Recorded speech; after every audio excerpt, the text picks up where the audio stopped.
Hi everyone, it's Janice from the Reading Train. This story is called Curious George Visits the Zoo, Margret and H.A. Rays, adapted from the Curious George film series. "George," said the man, "how would you like to see a real elephant? Let's go to the zoo." There was a lot to see at the zoo. There were the giraffes, with their necks so long they seemed to reach the sky. There were the kangaroos carrying their babies in a special pocket. And finally, there were the elephants with their floppy ears and their long trunks munching on hay. It was lunchtime. People were eating on the park benches and picnicking on the grass. "I am going to find out what time they feed the lions," said the man with the yellow hat. "Wait here and don't get into trouble." While George was waiting, he saw a zookeeper with a pail of bananas for the monkeys. The keeper put the pail down to get a drink at the water fountain. George was hungry. He grabbed the pail and ran away with it. "Hey!" shouted the keeper. "Stop that monkey!" But George kept on running. A crowd of people were standing near the monkey house, just the place for George to hide.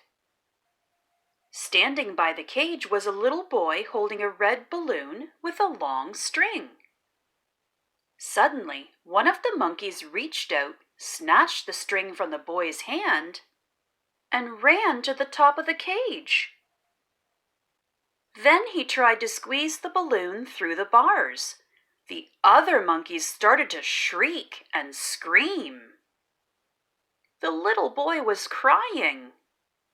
"Please, couldn't somebody get his balloon back?" asked the mother. None of the people could reach that high. But George knew what to do. With the pail in his hand, he climbed up to the top of the cage. He took a few bananas and fed them to the monkeys. While the monkeys were eating, George snatched the balloon and swung down from the cage. He handed the balloon back to the boy. Everybody clapped and cheered. Just then, the man with the yellow hat came running. "George," the man cried, "I have been looking all over for you." "Please don't be angry with him," said the mother. "He saved my son's balloon." "George should not have taken my pail," said the keeper, "but he did feed the monkeys." "And now it's time to feed ourselves, George," said the man. And that's what they did.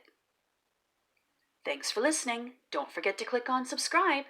You can also hit the notification bell so you don't miss any upcoming videos.